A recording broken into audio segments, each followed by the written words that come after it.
ரொம்பவே இன்ட்ரெஸ்டிங்கான ஃபேக்ட்ஸ். திருப்பூர்ன்ற ஒரே ஒரு தமிழ்நாட்டை சேர்ந்த சிட்டி மட்டும் கிட்டத்தட்ட 40,000 கோடி ரூபாய் மதிப்புள்ள கூட்ஸை மேனுஃபேக்சர் பண்ணி வெளிநாட்டுக்கு எக்ஸ்போர்ட் பண்றாங்க.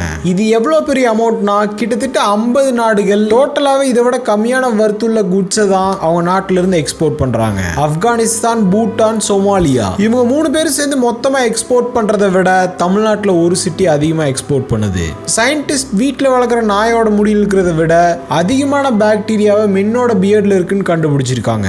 ஒலிம்பிக்ஸ்ல டேஞ்சரஸான ஸ்போர்ட்னா அது ஸ்கெலிட்டன்ற இந்த ஸ்போர்ட் தான். நம்ம ஷோல்டரை நீசை வச்சு இந்த போர்டை கண்ட்ரோல் பண்ணும். இந்த போர்ட்ல நம்ம 140 கிலோமீட்டர் ஸ்பீட்ல போவோம். அப்படி போயிட்டு இருக்கும்போது ஒரே ஒரு சின்ன ராங் மூவ் பண்ணா போதும் 140 கிலோமீட்டர் ஸ்பீட்ல நம்மளோட தலை ஐஸ்ல போய் மோதும். அது மட்டும் இல்லாம கிட்டத்தட்ட 5G வரை நம்ம ஃபேஸ் பண்றது வரும். அதனால நம்ம ஈஸியா மயங்கிடுவோம். எக்ஸ்பீரியன்ஸ் இருக்கவங்க தான் பண்ணணும். இந்த ஸ்போர்ட்ஸ் ஒலிம்பிக்ல பேன் பண்ணியிருந்தாங்க, பட் இப்போ அன்பேன் பண்ணிட்டாங்க.